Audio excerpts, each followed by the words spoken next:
Hey, it's me. She's a former mayor. They're a former evangelical pastor with dissociative identity disorder. These two like to talk about the topics you're not supposed to talk about. They might cause you to perspire just a bit, but they'll definitely make you inspired. Let's talk religion and politics, and what spirituality and emotional well-being look like in a post-evangelical world. This is Paul and Ashley on Evangelical-ish. Yay! It's Wednesday. Here we are. Hello. It's our favorite time of the week and our favorite topic, religion and politics. Hey, we Boom. ended up we're on the opposite sides of the screen from where we normally are. Hold on. I'm left of you right now. That's insane. That never happens. Yeah. Like, Crazy. is it a metaphor for life? I think not. That you're moving left of me? I'm not left of you, I wouldn't say. I went to one of those little meetings in front of one of those little car lots where they have those little stainless steel pickup trucks for sale for douchebags to buy to try to prove they have big enough appendages. If you can interpret all of that. I can. I'm curious why you're coding your language. Because we don't know Are you who's afraid listening the in, and Gestapo they're is like, listening? Yeah.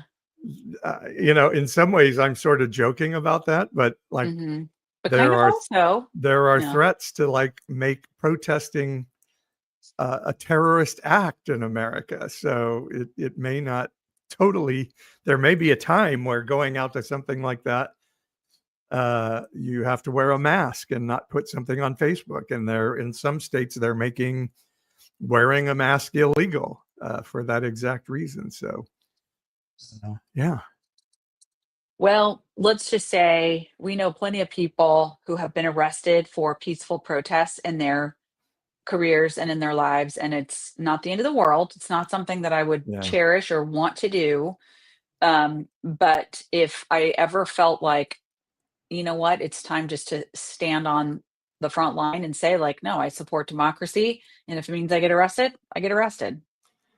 Well, this Columbia student here on a student visa, green card, excuse me, on a green card, a permanent resident, and they, what's it called, disappeared him? Is that the word? Yeah, right. Like his wife and lawyer didn't know where he was for like 3 days. That's not America. That is, oh my goodness gracious. Let's just say this.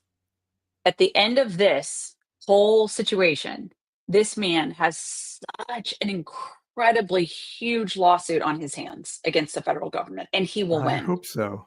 It will take years, and this is the problem, and I'm sure he would say, not worth it. I'd rather not have gone through it. But he's going to have a big old lawsuit on his hands. And this thing with the gang members, and for those of you who aren't watching us on YouTube, I'm using my finger quotes, gang members, and they may be gang members. Actually, being a gang member isn't illegal in the United States. I don't think you can be arrested for the anticipation that you might commit a crime, and certainly not without due process.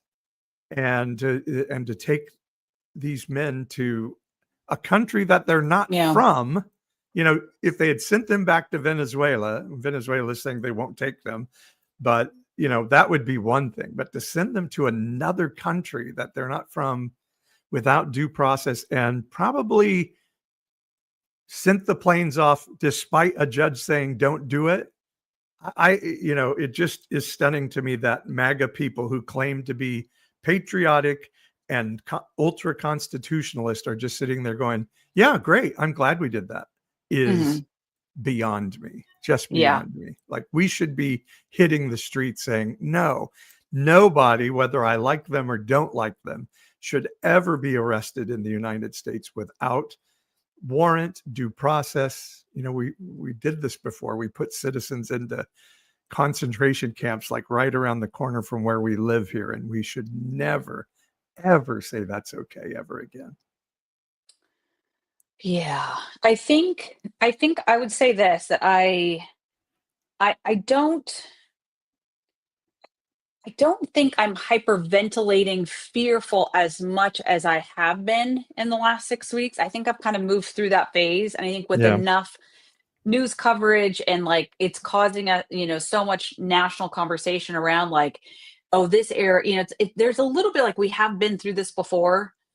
Certainly not in our lifetimes, but there there is this, like, repeating pattern, like, every 50 to 100 years, like, and I'm just wondering, is this, like, hopefully the final belch of this sort of thing, or is it the belch that's needed? And it's probably more than that, but for 100 years, there's just a lot of, like, yeah, we've done this. We have this in us as a people and as a country, and the world certainly does.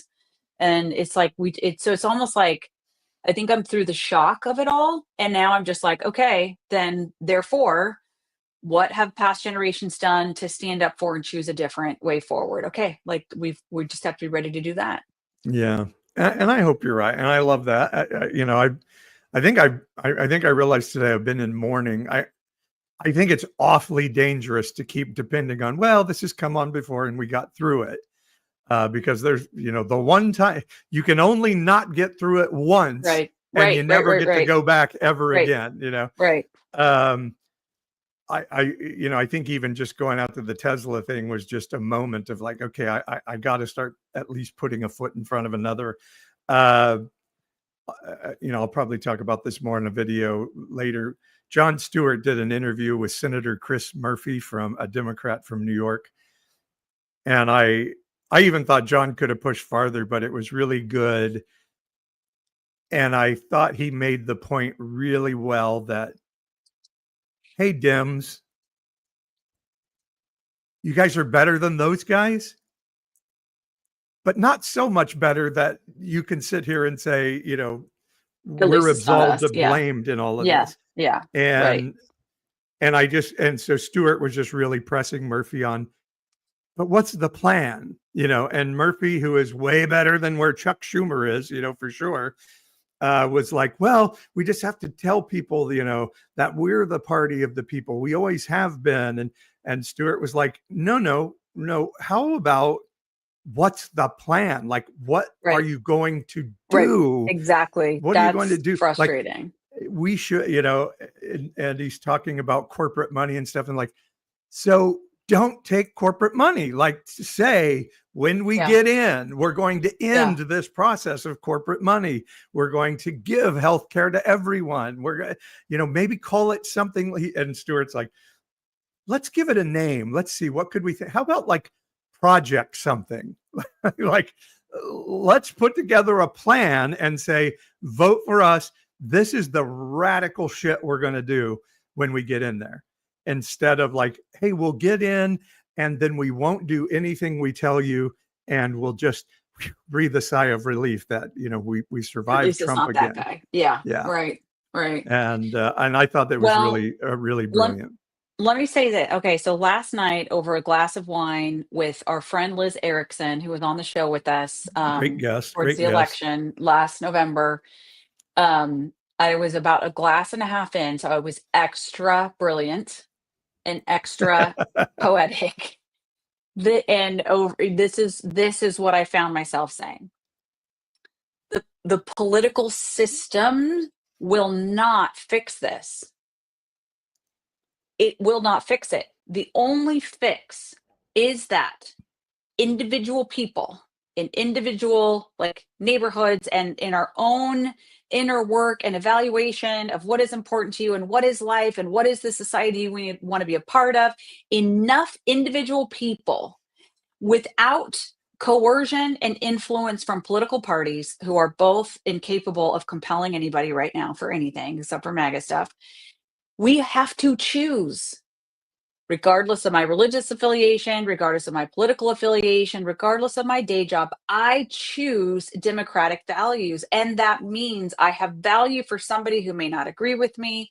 I expect my And you're saying community. small d democratic values, not big D Correct. Democratic Party values. Correct. Yeah. Pro Yeah. democracy, I choose it again. Maybe in my lifetime, democracy has not really worked, but it has over the course of history. We must choose it again. We don't believe in kings. We don't believe in dictators. Like, individual people need to decide this. And then individual people have to live out that commitment and that expression, irrespective of political contests. And that is part of what we're saying. We are seeing groundswells of people in town halls, average Americans, average residents showing up and saying, like, wait a second, this is not who we are. Like, that has to happen so much. That is the only thing that will maneuver and manipulate the political apparatus. I think in our lifetimes, there was enough people had made that decision and commitment, whether it was, to get through World War II or whatever, that like there were then, 50, 75 years of intention, spiritual commitment that enough people made, and political systems formed around it.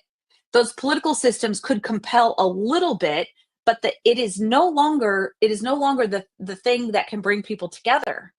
Only people can decide to do this. And then the politics have to wrap around that. And we all need to stop thinking that it's the Democrats' job to get us out of this. It's not going to happen. So anyway, I say that as imagine there, like the process you go through in any given day. Like, how do you choose, like, where to find hope, what to see, what to value? Like there are 300 plus million people that, like, tens of millions of people can make this choice and decide they're going to be different. That's our saving grace. Yeah. I've yet to kind of think about how do we change it without one of the parties helping, because our system is so rigged.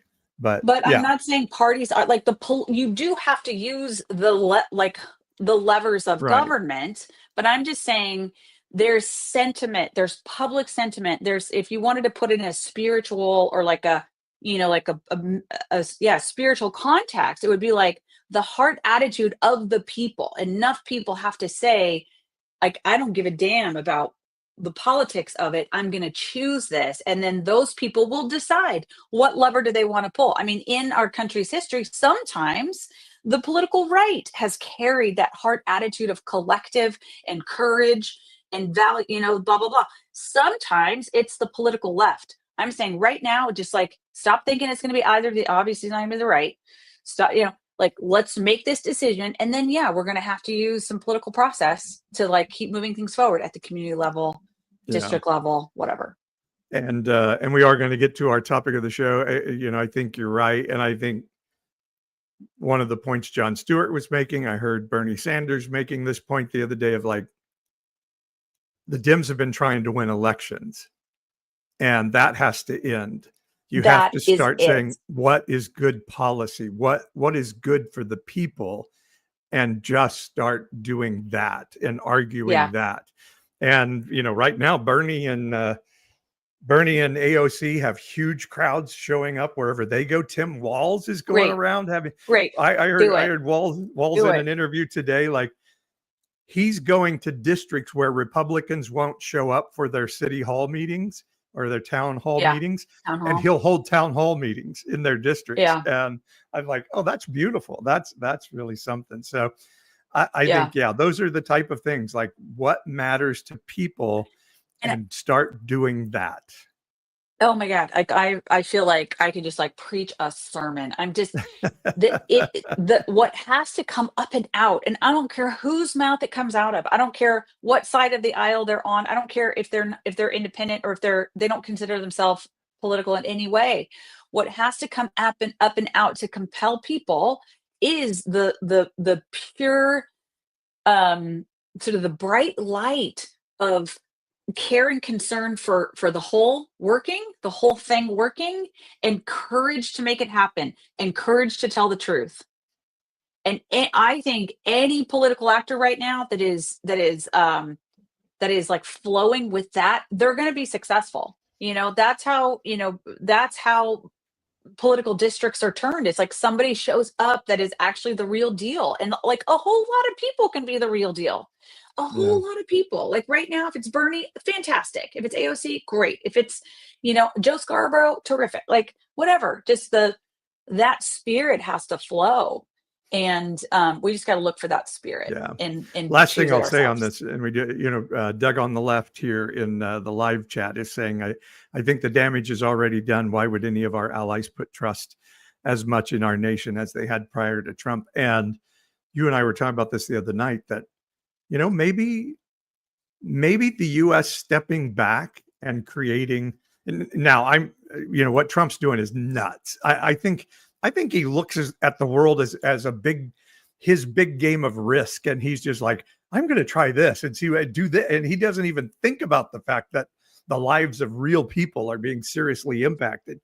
But it may create a vacuum where Germany and France and England and India and some countries step up and Yeah. do some things, and Sure. some things we may like and some things we may Yep. not like, but maybe we'll quit sucking all the oxygen out of the world and Yeah. allow other countries to step up and do some things. I definitely think that's the optimistic view of like, I Yeah. think that's what's happening. Yeah. Um, All right, yeah. let's get to our topic. You ready? Well, I don't know. I'm still feeling really like hyped up on I'm feeling like I want to go like, conquer the world right now. Sorry. I have a lot of yeah, my endorphins are Alex from flowing. Australia is asking if we're ready to hit the streets with mass protest. Yeah.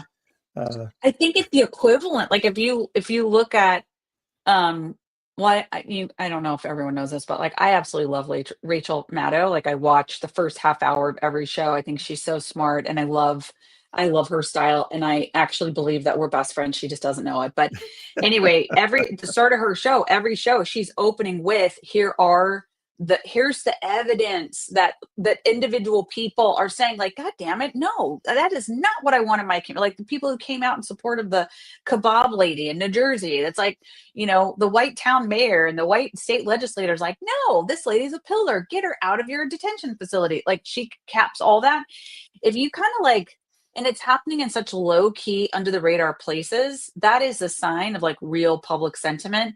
I think will there be a multi-million person march in the nation's capital? I definitely think could see that happening. yeah, Depending on kind of like, I don't know, that could happen. I could see that.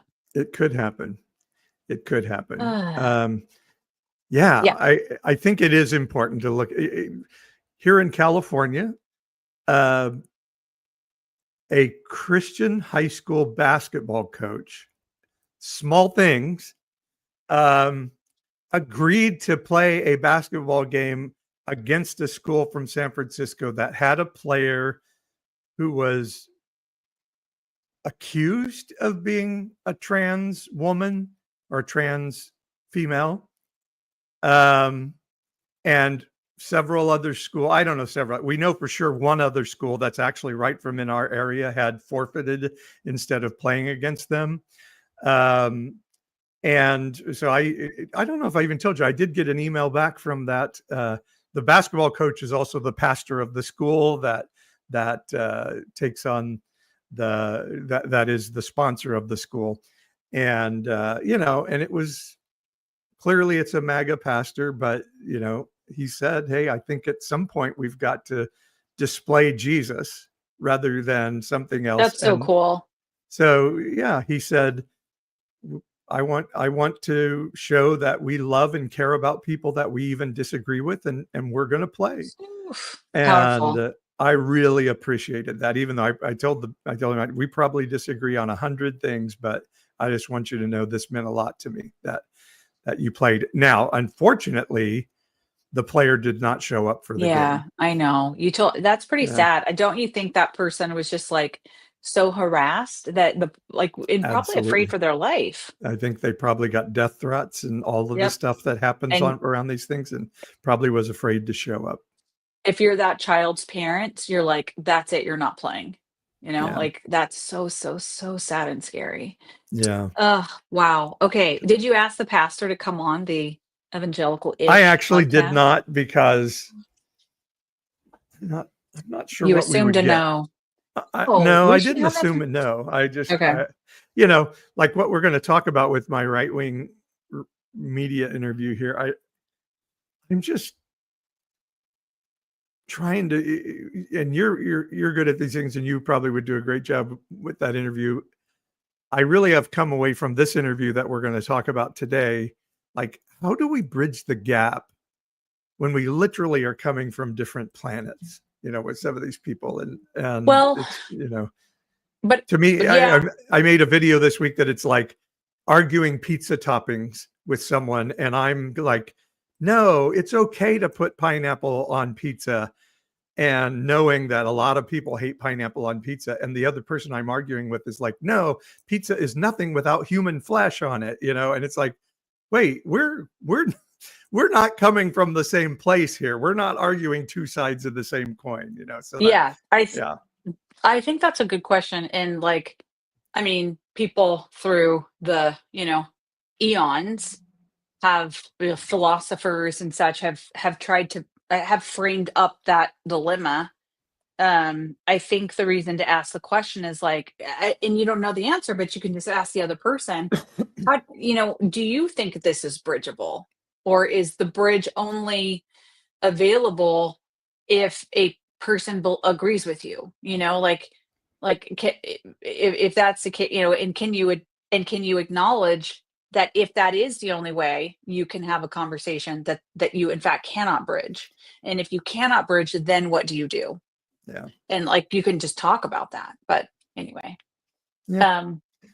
We can see. I actually do love having conversations with people who disagree with me, but you've got to have some frame of reference to be able yeah, to get to get somewhere in it, yeah, yeah, that's totally it. You have to think about what's the agenda and being forthright about that. Okay, so we are going to start today's show where we left off with We're last already week's about show. halfway into the show, but yeah, Oh, but this is why that was good we stuff. so those of you who joined with us last week will recall that there was this very dramatic um moment in Paul's life. Was it 2 weeks ago Monday? Okay. Something I like that, come yeah. home from work and Paul is white faced. Was I really I white mean, faced? I didn't you think it was. were. You were like, you go, something happened today, and you were pale. I remember thinking that. But this You were like, interview wasn't the only thing that happened, right? It that was, is correct. But yeah. essentially, you walk into a podcast interview not knowing that this person's line of questioning was going to be all about, so I hear you're transitioning to be a woman. Yeah, And I thought it was going to be much more surfacey than that. Yeah. yes. And so you had to, in the moment, be like, whoa, what is this? Okay, what's happening? And now your first clue should have probably been that this interview was happening in the like mega right wing radio station, AM radio station in our region. Yeah. But it's, I understand why you went into it. You're like, no, I'm just talking about my day job. And okay. Anyway, so it was a really significant conversation that you did not know you were going to have. You end up having it. It's so, I can feel how kind you are in this. And I think this person who interviewed you was trying to be as well. But it just kind of started to surface these gaps in awareness and sensitivities, and so we started playing it last week, and we were doing like a live recap. We only got through, I'm embarrassed to say, 7-9 minutes of it. We're going to jump back into it and do this again tonight. And then whatever we don't finish, we don't finish. And you can just post the full interview and people can go check it out for themselves. Yeah. And because the part that we're about to play sent you into, not that I didn't have other parts that I checked out, but this part sent you into a rant. So let's play it. Yeah. And then you can explain why you went into a rant without going into the full rant. I'll Here we keep it go. short. Okay. No, we know best. We're telling you what you can and cannot do. And the beautiful part that hopefully we could come to at least somewhat of an agreement on. Wait, I'm at the wrong spot. And I sit there and I say, is the side of, especially the new conservative party or the Trumpian type party, is what has caused more harm? The conservative side of saying, whether it's a religious or non-religious, of it's a matter of fact thing, or the left radical side that has taken these people with identity issues that are trying to discover themselves and say, oh, go ahead, have whatever surgery you want, cut off whatever you want, add whatever you want. And what's more harmful to the psyche of a person?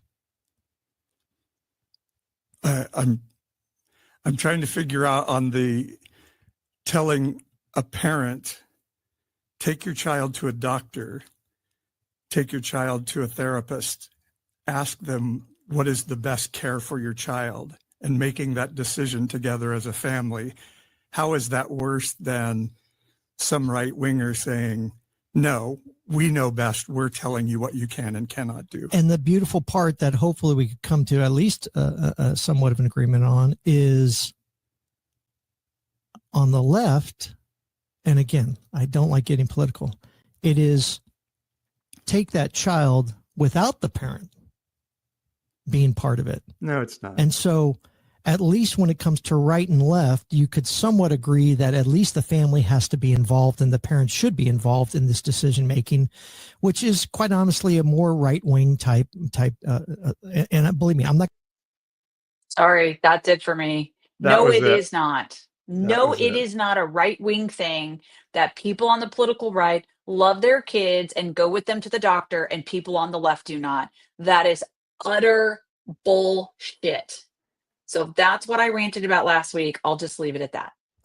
Well, also what he's saying is the left will take children from their parents and go have gender surgery done on the kid. And that's just not fucking happening.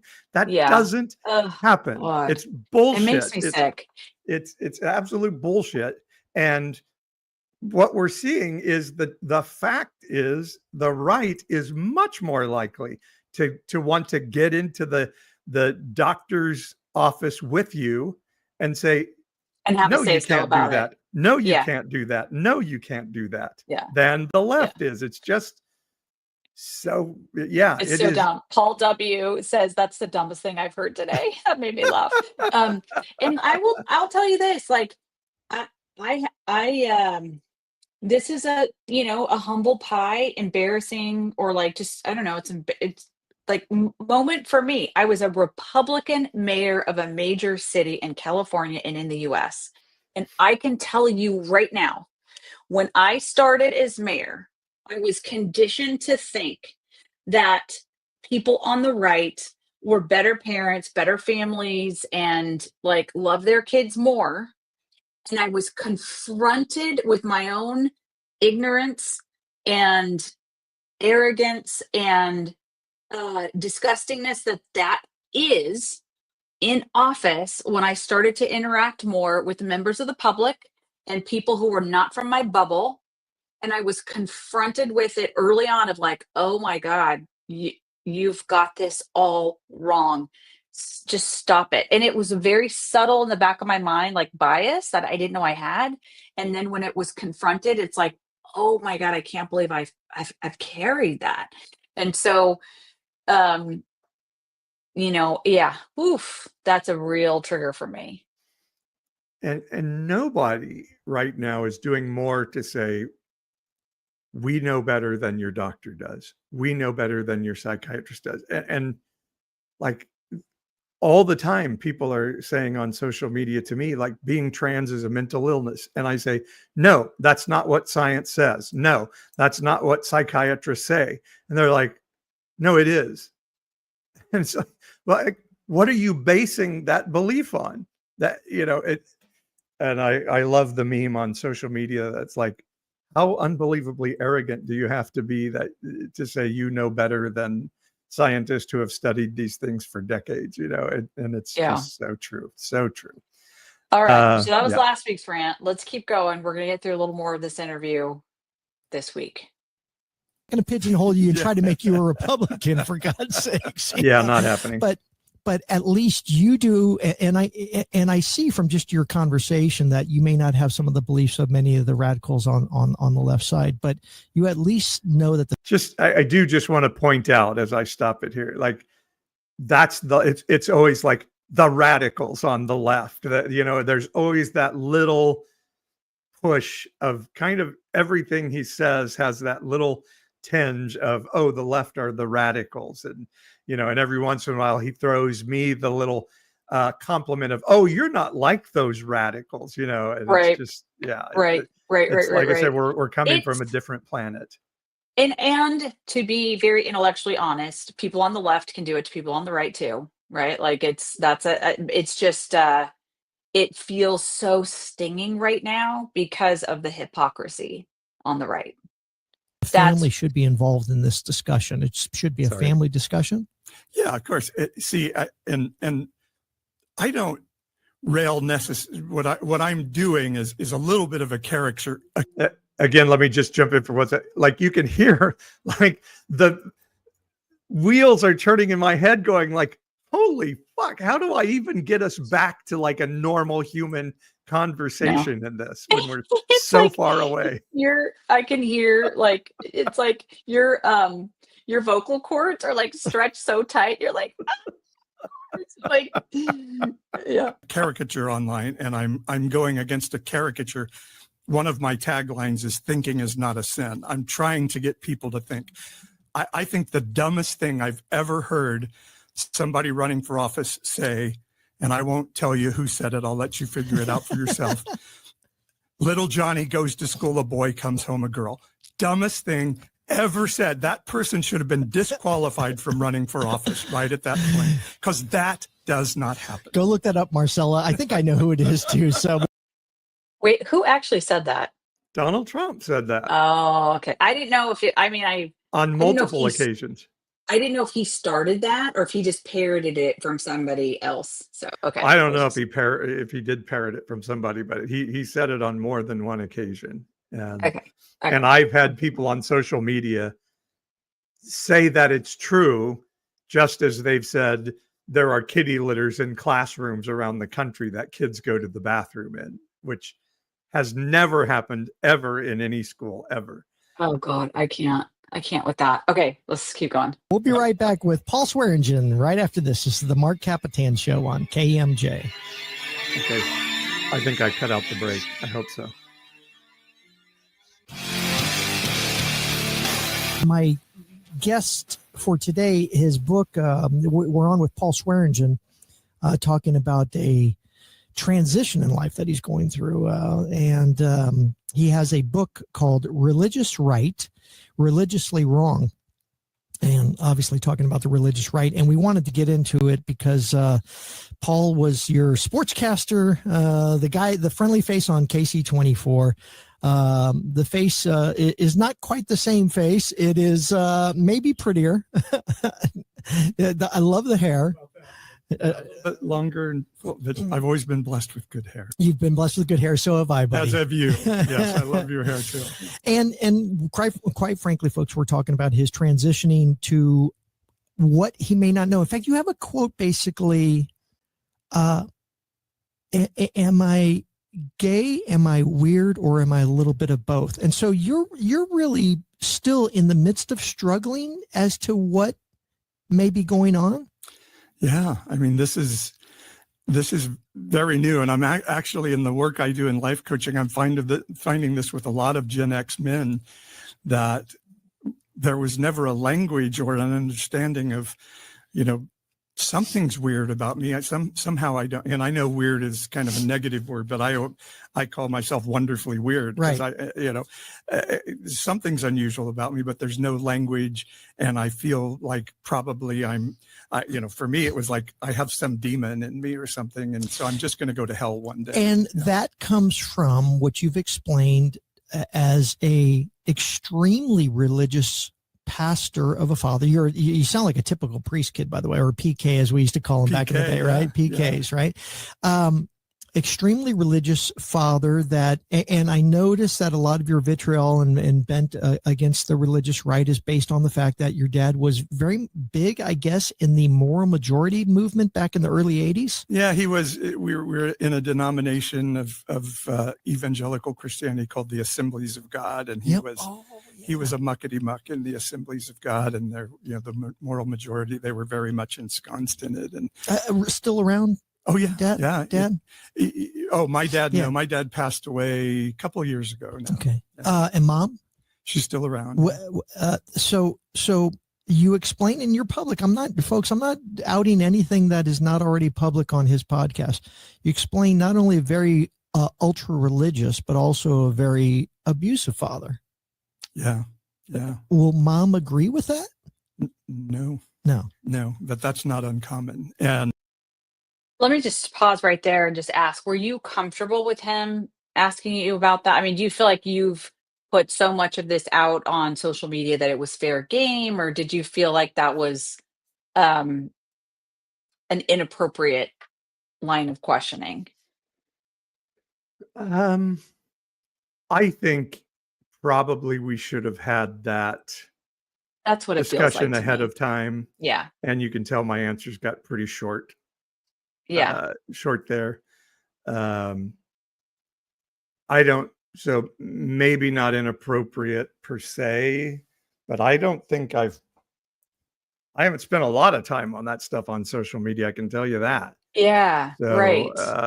it was, and I think there is a point where he says something and I say, I don't talk about that publicly.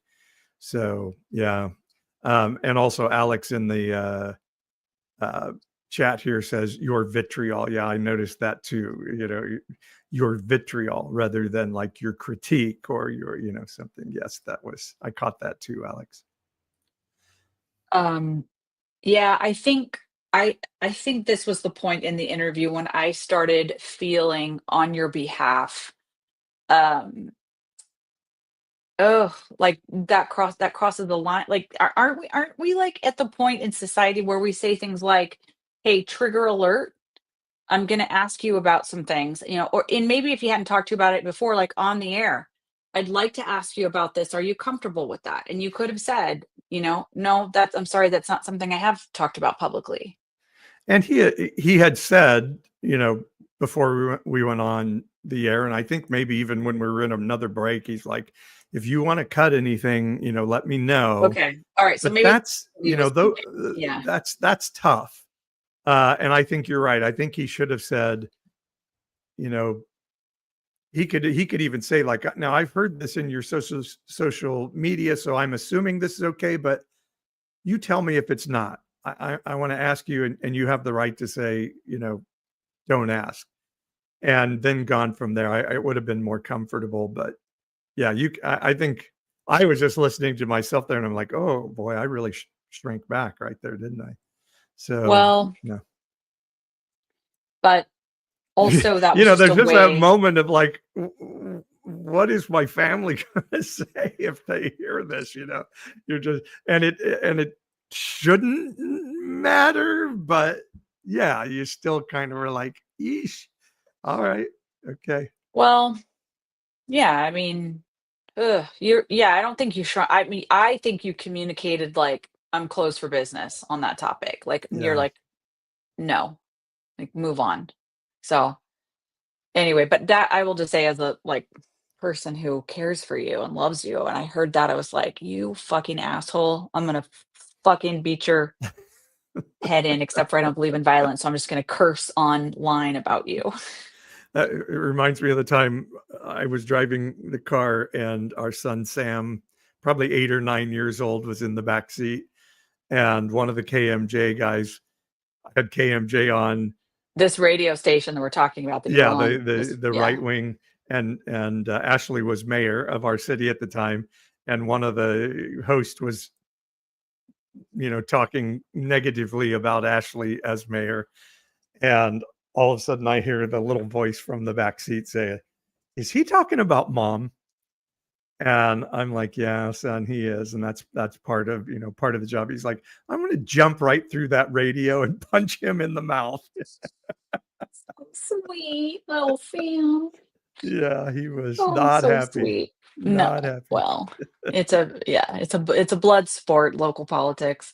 Okay, let's see if we can get through another little segment. Here we go. What dissociative identity disorder is, our minds are so brilliant, and it's my therapist tells me all the time, you're not broken. Your brain worked exactly the way it is supposed to work. As a child, you don't have any way to process the trauma that's happening to you, and Right. so it cordons it off, and a part of your brain holds it. And so I never knew this till a few years ago. I'm watching this show, and it says here's some attributes of a trauma survivor, an adult survivor of childhood, particular type of trauma. And I'm like, well, I'm all those, but I haven't suffered this trauma. And so I went and saw my therapist that week and told him this. And he's like, oh yeah. He says literally, he like looks at the wall and then he's like, okay, I never do this. But he said, I knew this the first day you walked in the door. Okay. So the problem that I have with that. So now he's going to try to convince me that I am broken and that it's really wrong that people are telling me I'm not broken. And I don't mean a problem with your thoughts on it, but the doctors are so accommodating these days to the emotional feelings of a person. I think there's two emotional feelings that you go through. Stop there. How dare they? How dare they be accommodating? What horrible people those doctors are. This The is emotional where feeling that you're going through with all the. Sorry. every person who has any exposure to mental health, trauma, like any sort of practitioner or professional in that space is listening to this going like, oh my God, like why is this person who is the person that like inserts themselves like, okay, now I'm the expert with an opinion on this, and it's just weird. It's just a little bit weird. I think it's the trauma, and trust me, females and AFABs, you have a lot of shit to deal with in our society, trust me. But the males, the curse of being male in America is stop that shit, keep it down, don't show any emotion. And so somebody like this, I think probably what is coming here is like, well, why do you get to be accommodated for your emotional shit? Why don't you just have to stuff it and be a big boy like me? I think that's kind of the American male. Yeah. I also process. too, I feel like, honestly, I don't know this person very well, but I know him a little bit, but I feel like he's kind of being faux. I think he's trying to make himself like, he's like trying to grab onto all the arguments that he hears in his world about, anti-LGBTQ, anti-mental health, whatever it is. And he's like, I'm just lining those up and I'm saying the things I've heard other people say. I don't even know that he feels this way, Maybe. All right, here we go. Trauma that you've had in the past, and the trying to understand what's going on inside the head, and then the emotional feeling of a doctor telling you whether you're broken or not. And they're so intent of saying that a person's not broken to make them feel like there's nothing wrong with them. But the issue is, emotionally, is it fair to say that there's something wrong, that it may have occurred from the abusive father and your your disassociation that has created this multiple dissociative disorder thing, but it is nonetheless a psychological, and I know you hate the word disorder, but it's nonetheless a psychological state of being that if you didn't go through that trauma, you wouldn't have. So why not say, yes, there is something wrong that I have to deal with and that I need therapy? And with that same breath, is it the type of therapy that should help me understand what is going wrong and try to fix that, instead of going to these extremes that we see nowadays of transsexualism, where they're going through surgical procedures and stuff like that?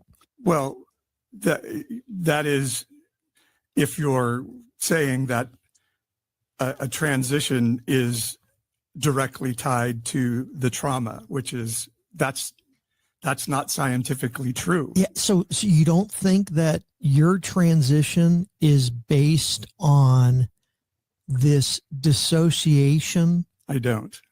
That whatever your father may have done, or whatever that trigger, can you identify what that trigger was? What trigger of what? Can you identify what act or event occurred that may have caused a dissociative disorder, or series of acts that it was? Stop right here. I think I am trying to determine here just a little bit, like, should I be pissed right now? Yeah. should Yeah. I be offended? And I'm trying to just tell myself, like, stay. Now I can't think of the word. What's the word? Differentiated. You Stay shared it. differentiated. Stay differentiated. Stay Yes. differentiated. Last week's word of the week was differentiation, and you're doing it again this week. Yes. Yes, Is it exactly. just purely abuse?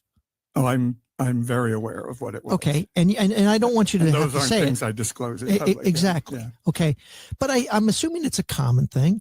Is it part of it? I'm assuming is based on the fact that whatever your father saw in you, he didn't feel was religiously acceptable according to the way he defined religion. Yeah. I think that you said that very well, and that's very thoughtful of you to think. So the way I see it is, and I've worked through this a lot, there was a child that existed, and that child was super sweet and super empathetic and cried a lot. And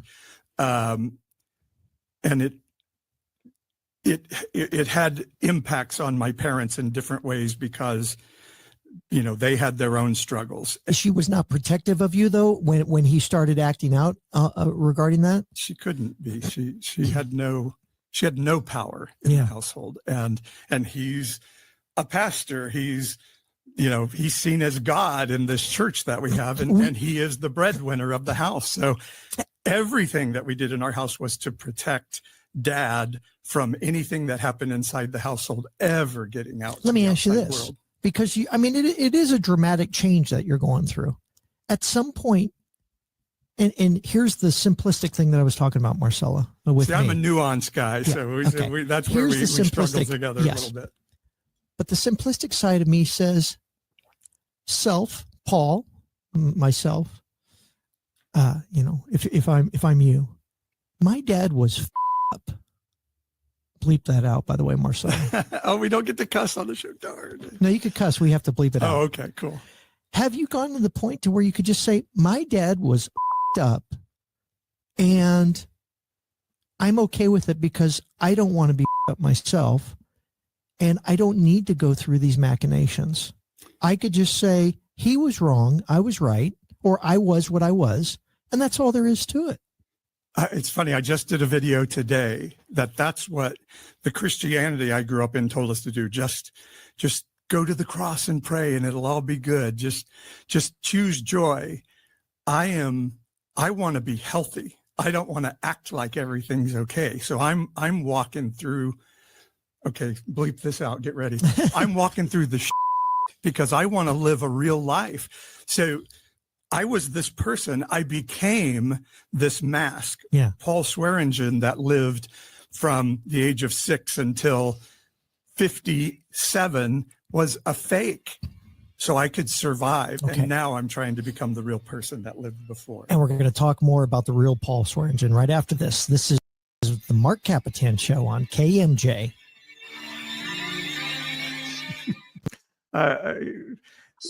Love to all of you in the live stream chat here who are jumping up to defend me. And Pucky, I'm sorry, this is anxiety producing. I totally get it. I feel like I ended strong, so I hope that helped all of you. Well, and I was gonna share the same as I was listening, thinking this is the third time I've listened through. The first 2 times, like I was definitely I had to like break it up in pieces, and like it was very hard to listen because you just didn't know which way this was gonna go, and like I could hear you trying to sort of like receive and maneuver. And he was a little more like, I want to get these points. I want to say these things. And he's like figuring out how to like craft it into a question. So it felt, if you know, it felt very agendized, and not like curious and like, let's make room and help me because I don't really understand, like, I don't know. It was It's stressful. it's what I've thought a lot about. I would really love to go into right-wing media territory and have these conversations because I think a lot of people they never hear another viewpoint. All Yeah. they Yeah. believe that what they're saying is true because they don't know anybody that says anything different. And they think MSNBC and Rachel Maddow are the only people that ever say anything different, and they're just getting propaganda points. And so my goal was just like to sound sane and say Right. something different than what they've heard. And so I'm just trying to like, dude, this is ridiculous. Like just let's kind of tell the story here rather than trying to. But I also think at the same time it's good. Like let's hear where you're coming from and let me try to unravel it. But we only have, I think, 38 minutes of content to chat. And so I think that's a big part of why my mind was struggling because I'm like, holy shit, I can't believe we're here. And how do I possibly get us to someplace Right. normal Right. in Right. this Right. short Right. period of time? Yeah. Yeah. I know. I know exactly what you mean.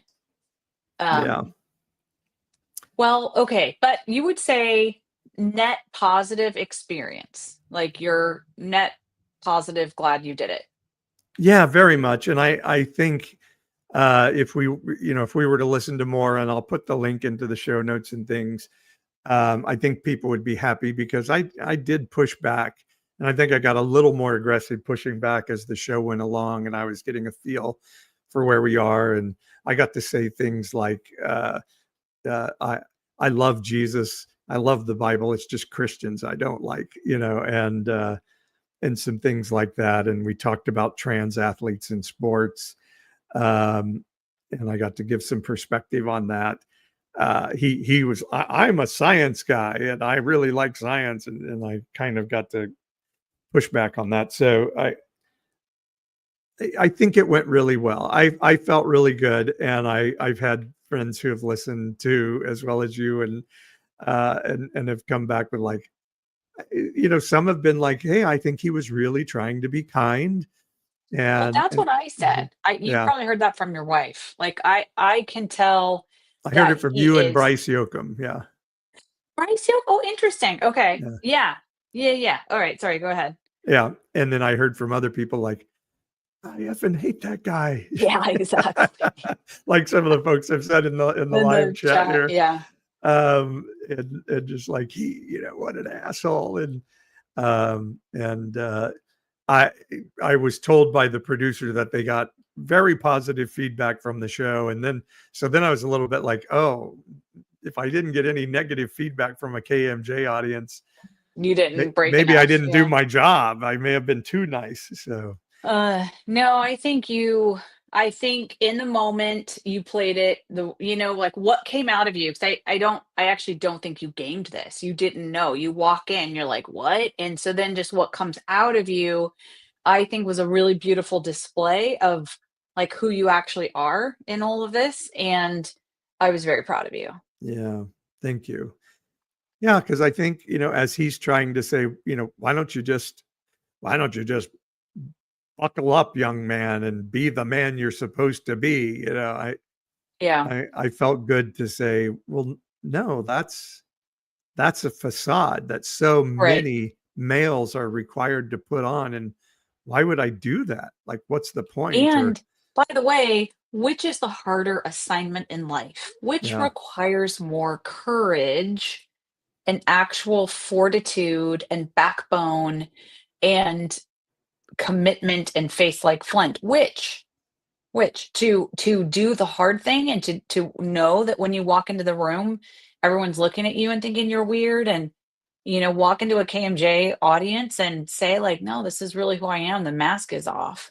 Is that harder or easier than like, the doing the dude thing, if that's not who you are, Yeah. it's much more difficult and much more courageous to do what you're doing. Much more difficult, but also I think doing the bro thing as a cover Yeah, for pain inside is a really difficult thing. that's interesting.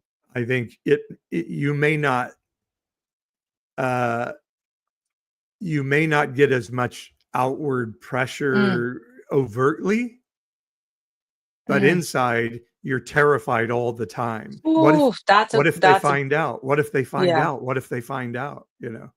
And a Well, lot of and times you don't even know what you're afraid they're going to find out, but like you're just somehow not measuring I'm up. not making the Yeah, grade with the rest of these guys, and you don't know that none of them think they're making the grade either. But because yeah. of our society, just fake it, just fake it, just fake it. Well, and Paul W says in the chat, he was nicer than Mark Driscoll, but believes the same things. And that just sent a chill down my spine. Like I imagine, and I especially, imagine the Mark Driscoll stuff in Seattle. And I imagine the sort of hipster young man who is in that surrounding and feels this pressure to become this thing and and yeah, that's really stressful. It's not different than um, the pressure that women have felt for all of time, but let's just say in our lifetime and in Western society to be like the best, like Christian Sunday school mom, or to, be, just, you know, all the stuff we went through when you're like, I'm going to pastor. I'm like, okay, but I can't do like pastor's wife thing. And just feeling like the expectation of you're at everything, you're always smiling, you're always nice, you can never have a bad day, your casserole's better than everybody's, your kids are always better behaved, like that. I know it's a stereotype we talk about, and I think people think like, oh, no one really feels that way because we all know it's now a stereotype. No, it's real. It's real. Yeah, It's very, very, very destructive and damaging to people. very much. And in coaching, I stole a metaphor from somebody we know of life is messy. Uh, if you choose life, it's messy,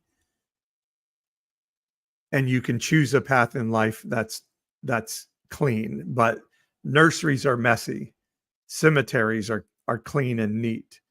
One of them has life, and one of them doesn't. So if you choose life, there's going to be mess. And what this host is saying, well, why don't you just choose this less messy path? And I'm like, because there's no life there. Like that's choosing death. That's choosing to live Yeah. not a full life. And I heard a podcast where a panel was arguing, do we need a religious revival in America? And they're working off this premise that I hear over and over and over again of like, we have a crisis of depression and suicide and all of these things in America, which I think, and everybody on the panel is like, yes, we do. Yes, we do. Yes, we do. And I think you can make a case for that. And I can understand why everybody nods their head. Again, I think some of it is just we've chosen to live in the mess, where in the past we were told, stuff it, Right. stuff it, stuff it, That's right. stuff it. Some of it is That's we're right. just wearing our mess outside now. But also, then they argue, oh, you atheist, you told us, getting rid of Christianity was going to make America better. And we've gone from 95% Christian in America to 68%. And look at what happened. Now everybody's depressed and suicidal, as if like that's some horrific change. We still are this huge majority of Christians. And what I think nobody ever says, and kind of where I'd like to get in that space sometime, is to say, maybe it's not a religious revival we need. Maybe it's the fucking power brokers from the religious side and the political side to say, we lied to you. I think maybe the people on the other side aren't feeling a lack of purpose and religion as we're being told, or any of those things. What they're feeling is, you told us if we lived this way, and we did these things and we worked hard and we went to college and we did these things, this is what life would be like. And you fucking lied to us. Maybe that's the problem. Maybe the fucking Christians, instead of trying to take over government and instill Project 2025, need to admit, yeah, maybe we don't know everything we're talking about. And part of the reason it all turned out to be a lie is because the boomers are still like, no, we want to hoard everything till the day we die, or whatever that is. But just admit, yeah, our theology's a little bit dissonant. Okay. And, those types Yeah. of things. Well, so And American exceptionalism and the American dream, maybe it wasn't a complete lie, but it certainly hasn't worked out for the younger generations the way they were told. maybe it's not, and that's kind of like a, I don't know, like a social or cultural thing. I would, like, maybe we need to acknowledge that the Christianity that's expressed in the political religious context is not actually what is like Jesus, like sort of plain Main, like just the cultural, like kind of like maybe can acknowledge we've distorted that. And that would be nice, right? Yeah. Like that would be really nice. I think this guy, getting back to this interview, is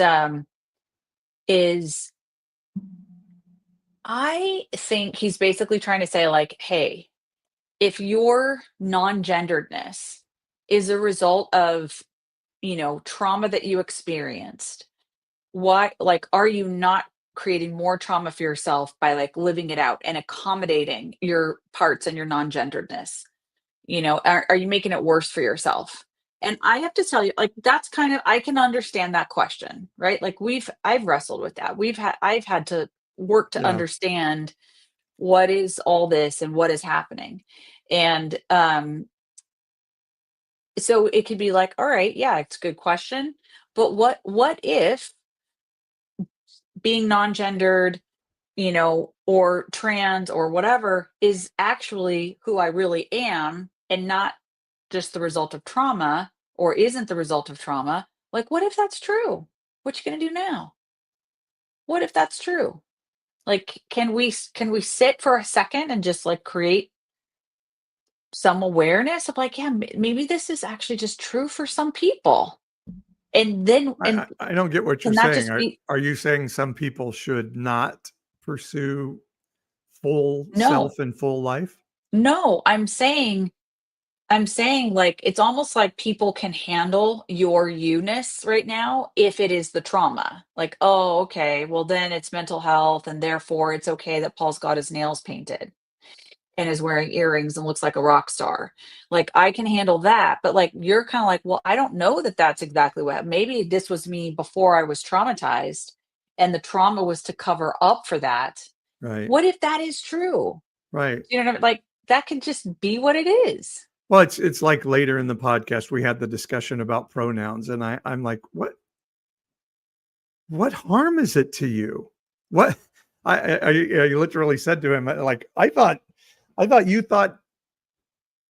I see one of my fans is here from Facebook. That's awesome. Here in the live stream, I just kept asking him, like, what harm is there to you for somebody to have a different pronoun than you think they should have? What I thought liberals were supposed to be the snowflakes. It sounds to me like you're the snowflake. Like, what harm is there to you? And yes, what they don't get is the courage. Like I've talked before about one of my clients in life coaching who said, everybody told me if I left the church, my life would be a mess. And I left the church and my life is a mess. They were right. And we talked about it, and it's like, okay, why is your life a mess? Well, there's this cozy cocoon of comfort in living in that little horde of a sectarian community. I have all the answers. I'm right and everyone else is wrong. I'm in the in group and everybody else is out. there is a comfort in that. There's no question. And all of a sudden, everything's black and white. If I need an answer, somebody's going to give me an answer. And yeah, all I have to do is give up all my freedom, all my ability to think, all my ability to learn and grow, all my autonomy. And so you just decide, is that worth it? Sorry. Talk amongst yourself. Yeah. Yeah.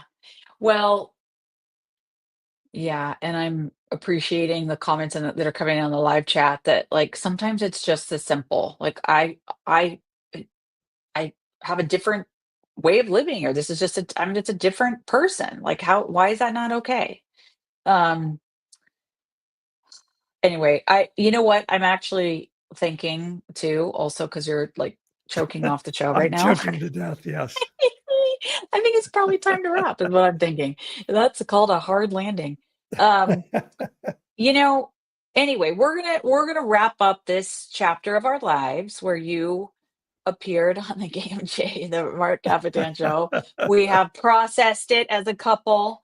We have talked about it with our dear friends here for 2 weeks in a row on the Ish podcast. And I think we're grateful. You're grateful. I'm grateful Yeah. that you had that moment and that you had that conversation, and we'll see where it goes from here.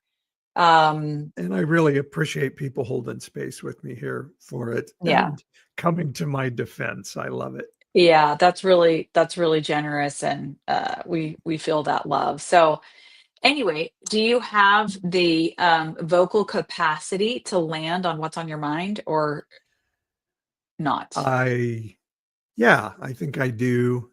I kind of already told mine, but I may be able to come up with another one if you go first. Okay, I'll go first. Mine is actually a little bit I don't know, like, okay, so I'm driving home from work today, and I just thought, I want to just share this on what's on my mind. So we live in the middle of California. If you think of like quite literally the belly button of the state, the exact north, south, east, west middle of California is about 40 miles northeast of us. So, it's just right in the middle. And we're in this great big bowl. We are surrounded by the Sierra Nevadas. And I'm telling you, I know I say this like every spring, but it is truly today. Today is the day. March, what is the date? March 19th. 19th, 2025 is the most beautiful day in Fresno, California that I have seen since living here since 1987.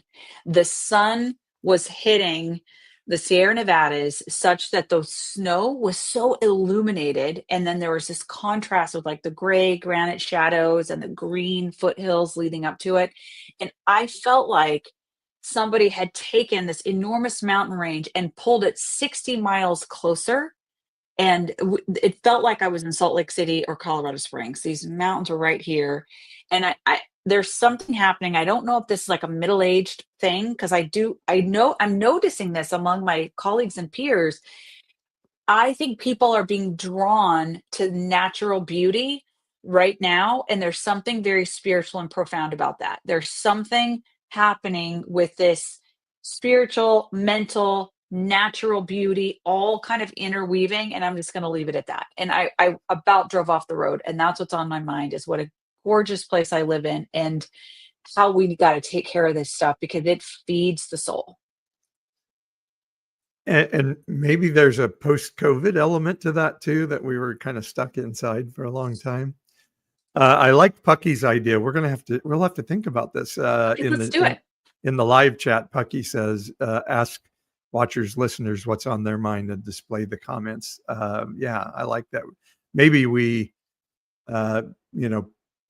dedicate the last 25 minutes of a show sometime to that, or 15 or so. Unless you want to do that right now. Is that what you're saying? Do it. Let's do it. People All right, can if you just want throw to, it in there. you want to throw in the chat what's on your mind, that'd What's be on great. your minds while you share yours, Paul? Yeah, I'll go to a different one than what I had before, because what was on my mind was that discussion about Christian revival and all. Have I talked about? Do you know what the Dunning-Kruger effect is? You mentioned it, and then I forgot. You told me, Okay. and I forgot. I just find this really fascinating, and I was reading some about it yesterday again. The Dunning-Kruger effect is a study, and it actually came out of the scientists seeing this story about a man who was helping his small child with a project of invisible ink. And they used this invisible ink where, like, you did it with like a lemon or something. I did one of these when I was a kid, and you could like make, write something in invisible ink, and then like you used a lemon and a candle and you could make the writing appear. And so this guy tried to use the same process to make himself invisible and went and robbed a bank. And when he was arrested by the police, he was stunned that they were able to see him in the cameras at the bank, because he's like, I did the thing. Aren't I invisible? And so the scientists, one named Dunning and one named Kruger, began to study, like, how could a guy think this? And what they found is when you ask people their confidence in what they know about a subject, the less they know about the subject, the more confident they are in their knowledge on the subject. Yeah. And so there is, as the people who are watching here can see, I'm holding my hand up, as they begin to learn more about the subject, their confidence begins to go down in their true knowledge about the subject until it craters. And then when they really begin to build their expertise, like working on a master's or something, their confidence in their knowledge begins to go back up again. But even that will not generally get as high as the purely ignorant person is confident in what they know. And, thus a lot of people use this today to talk about MAGA and the highly sort of media influenced person as being the one who is most confident. And there was a debate between Bill Nye, the science guy, and, I can't think of the guy now who is the big Answers in Genesis, Noah's Ark Museum guy. And they had an argument about whether the Noah's Ark story is a real historical event or not. And at the end, they basically asked Bill Nye, the science guy, like, what, Ken Ham, that's it, Pucky, good job, Ken Ham. They asked Bill Nye, what would it take for you to no longer believe in evolution? And Bill Nye said, that's really easy. There would just have to be one evidence in the, meta structure of fossils that was out of order and showed us we got it wrong, and it would burst everything. It would be very easy to overturn my belief in the theory of evolution. And then they asked Ken Ham, what would make you a believer in evolution and no longer a creationist? And Ken Ham said, nothing. There is nothing you could say that would change my belief. After the argument was over, or the debate was over, they asked the audience who won the debate, and overwhelmingly people said Ken Ham won the debate because he was so certain He's about so his confident. answer. Yeah. So confident. And that's the Dunning-Kruger effect. So if sometime maybe it was like this interview, he was so confident about what he was asking, because the Dunning-Kruger effect gives people an unreal knowledge, an unreal confidence about what they know. Well, boys and girls, we have talked about, we had a determination as our word of the week last week, and now the Dunning-Kruger effect this week. Yes. So go read on it sometime. It's really a fascinating thing, and you start to say, oh yeah, when somebody's on there and they're like telling you the things they know, and you're like, how in the world can this person believe this? You just go, Dunning-Kruger effect. Dunning-Kruger. Hey, speaking of Dunning, we be Dunning with this show. Look at that. That's a transition right there. I'd be hungry. All right. Good night, everybody. We love you all. See you next week. Bye-bye.